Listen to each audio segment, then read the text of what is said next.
Assalamualaikum warahmatullahi wabarakatuh. Bapak dan Ibu jemaah salat subuh yang dirahmati oleh Allah, insyaallah yang akan menyampaikan nasihat kita pada subuh hari ini adalah Ustadz Dr. Haji Abizal M. Yati LCMA. Demikian saya sampaikan. Terima kasih perhatiannya kami ucapkan. Assalamualaikum warahmatullahi wabarakatuh.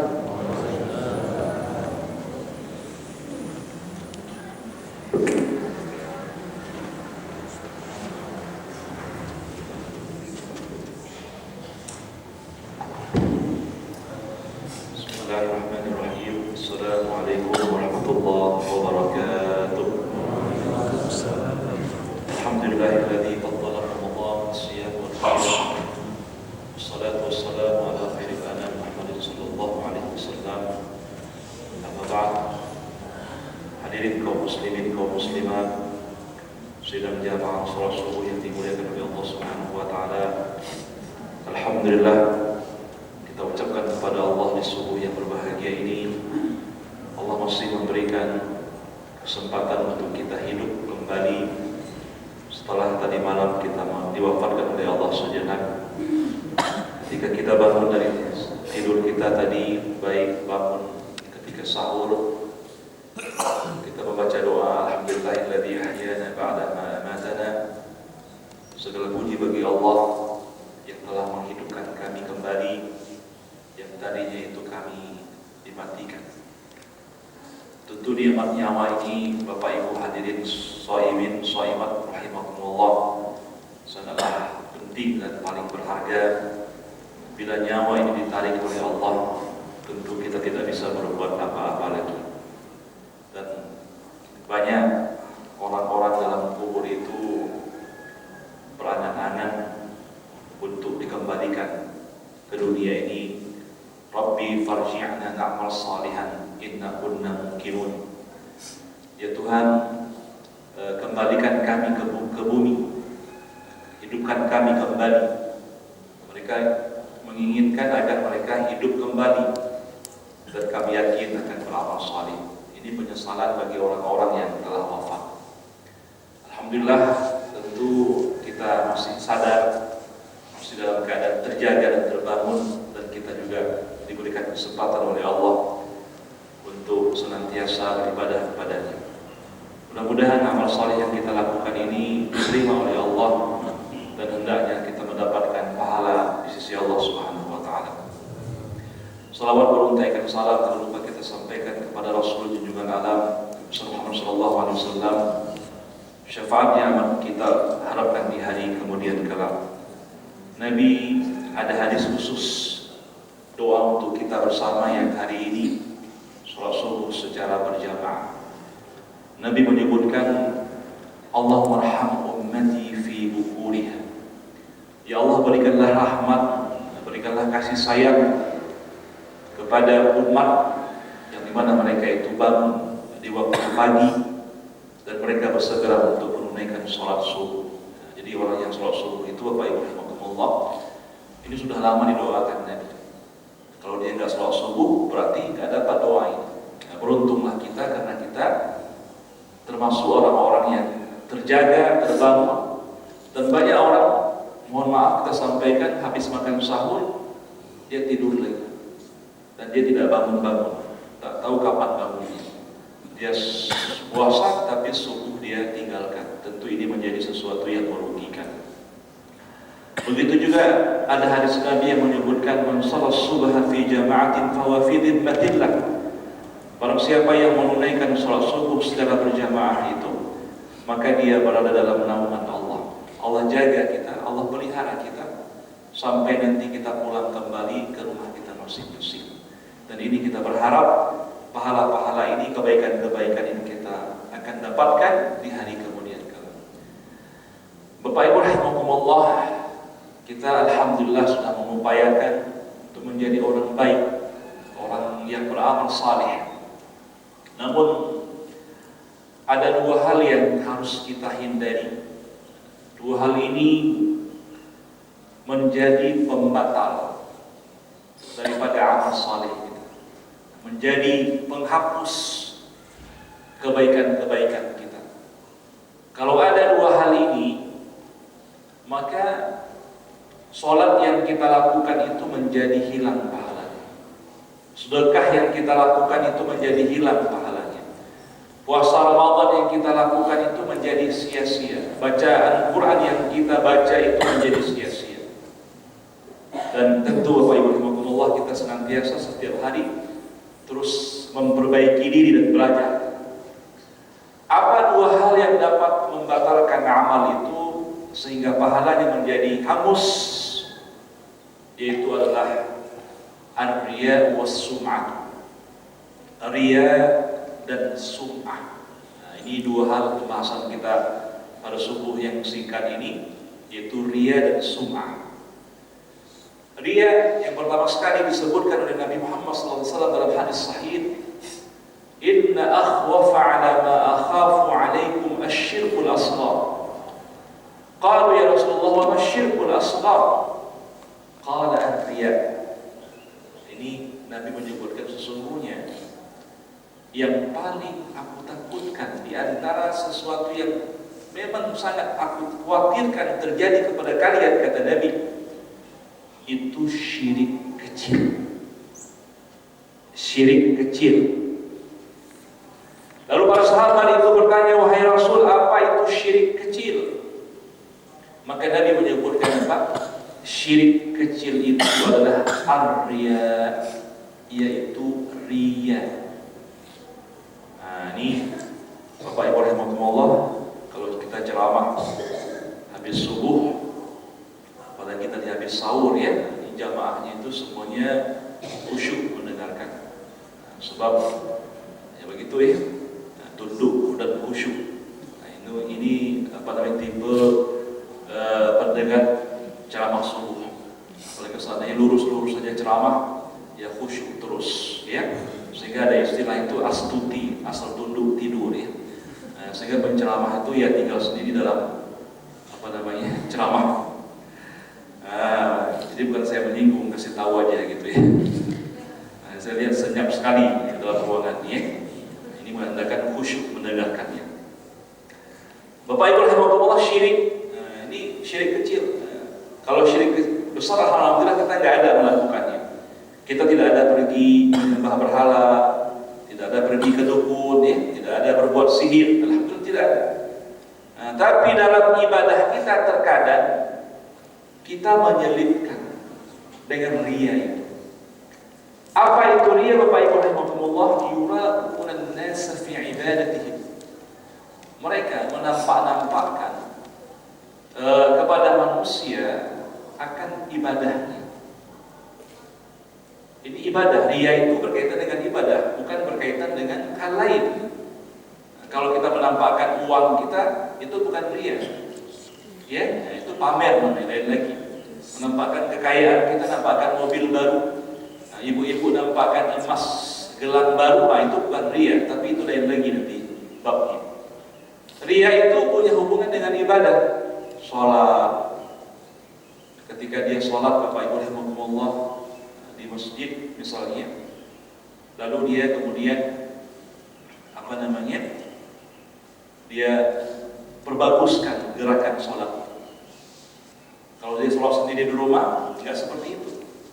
Nah, tapi di masjid, mulai daripada pakaian misalnya. Kalau dia ke masjid, pakaian itu bagus, pakai peci, pakai baju koko, pakai apa namanya itu sarung, pakai minyak wangi. Coba dia sholat sendiri di rumah, Bapak Ibu rahimakumullah. Bagi laki-laki mungkin cukup pakai apa namanya itu, singlet aja. Nah, singlet aja. Nah, ini salah satu ada unsur riya, Bapak Ibu rahimakumullah. Bila dia hadir ke masjid, dia berpakaian elok, nampak apa namanya itu, pakai serban lagi seperti serban saya itu. Ya, nah, bila sendiri tidak seperti itu. Padahal sama-sama sholat, di masjid sholat, di rumah juga sholat. Ini kalau ada kita seperti itu, Bapak Ibu rahimakumullah, berarti ada riya kita. Kita pertanyakan, ngapain ke masjid dengan pakaian yang lengkap, dan ngapain di rumah hanya cukup dengan kain sarung sehelai. Dulu saya lihat di kampung-kampung, karena memang aurat laki-laki itu antara pusat dan lutut, sehingga dia pakai kain sarung aja. Dia tutup bawahnya, dia tutup sampai pusat naik kain sarungnya, dia angkat sarung. Coba kita Bapak Ibu rahimakumullah seperti itu. Kita diundang oleh bupati misalnya, ibu wali kota misalnya, untuk datang ke pendopo dia. Lalu waktu datang ke pendoponya ya seperti itu pakaiannya, cukup tutup di atas pusat sedikit dan di bawah lutut. Tentu wali kota itu tersinggung dengan kehadiran kita yang berpenampilan demikian. Begitulah kita Bapak Ibu rahimakumullah, kalau menghadap Allah itu Allah sebutkan khuzu zinatakum inda kulli masjidin. Kalau kamu hendak sholat, maka berpakaian dengan pakaian yang bagus, baik di rumah kamu maupun di luar rumah kamu. Dan ini kalau ada kita berpakaian yang sengaja itu Bapak Ibu rahimakumullah, maaf ya, menampakkan keindahannya, maka itu ada unsur riya. Apalagi ibu-ibu misalnya, maaf ya, ibu baru beli telekom baru. Banyak telekom sekarang mahal-mahal itu, ada harganya sejutaan gitu. Sengaja dibawa itu di malam tarawih, ya, dan sengaja itu dipamerkan kepada orang lain. Kalau di rumah, ya, pakaiannya, telekomnya dengan pakaian biasa saja. Nah, ini berarti ada unsur riya dalam ibadah kita Bapak Ibu rahimakumullah. Ada salah seorang Bapak Ibu rahimakumullah dalam kitab yang saya baca itu, dia berdoa khusyuk kan ini di masjid, sampai nangis. Ada ulama yang menegur dia, ya fulan, alangkah bagusnya kalau ini kau lakukan di rumahmu. Jadi ada orang, maaf ya, kalau dia sudah masuk masjid itu doanya panjang, nampak khusyuk.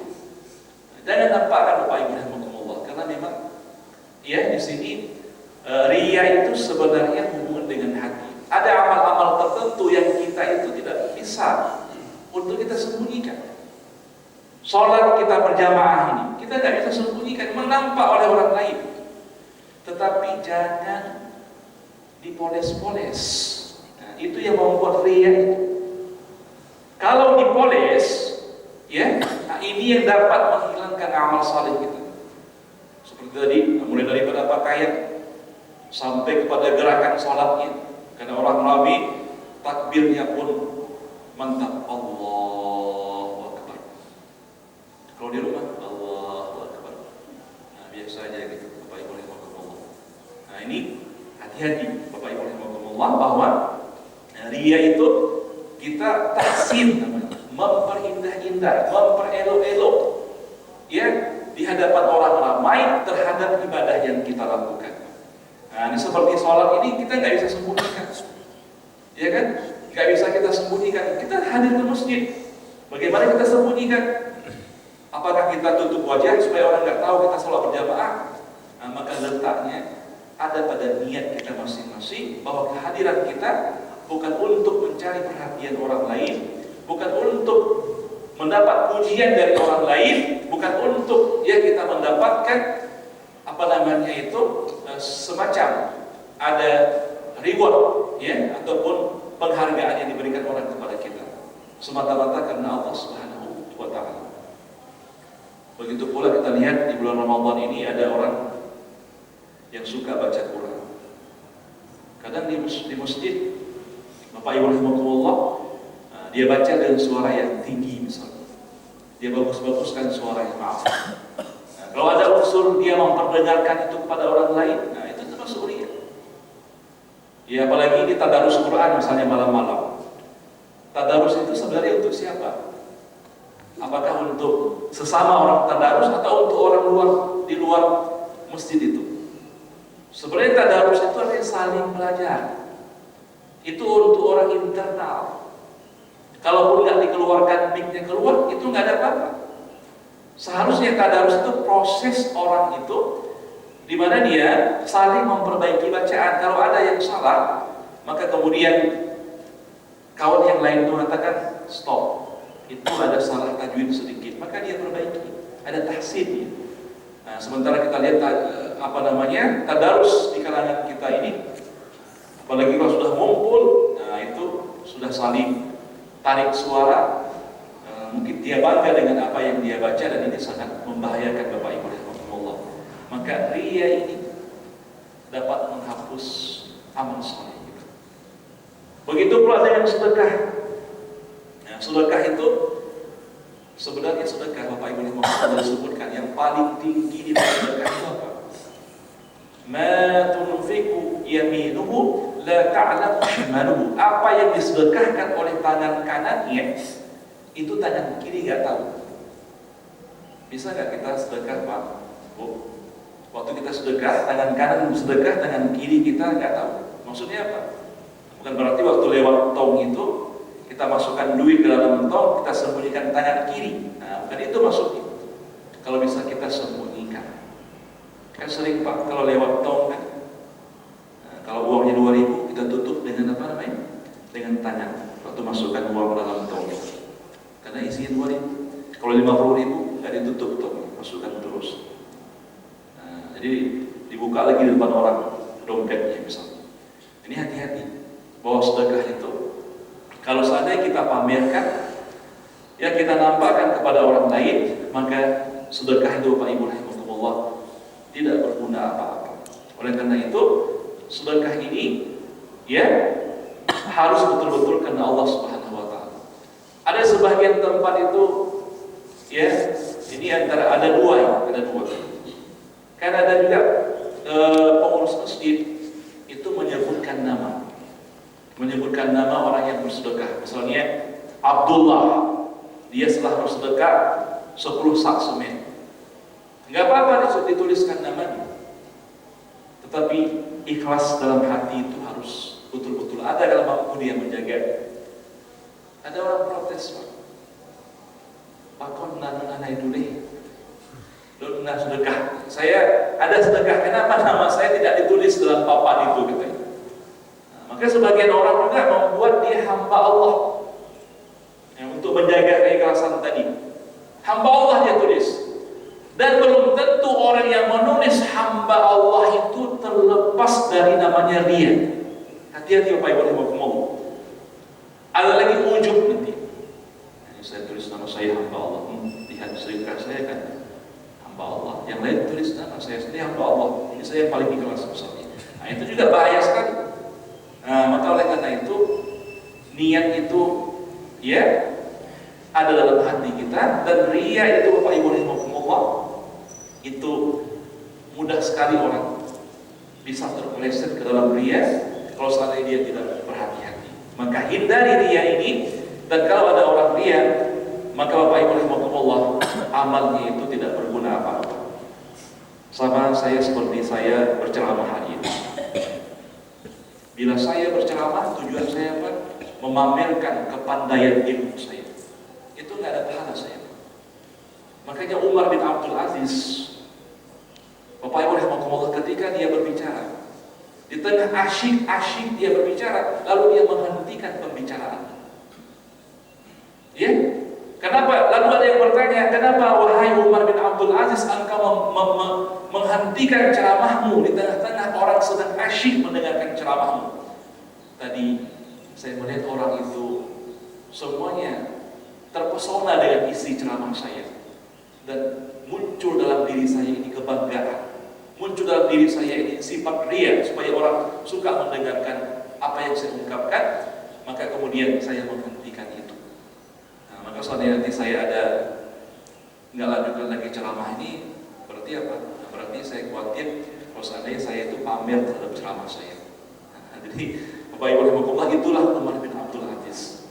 Nah, jadi di mana dia tidak ingin riya terhadap apa yang beliau sampaikan. Itu yang pertama, bahwa riya ini menghapus amal saleh. Yang kedua namanya sum'ah.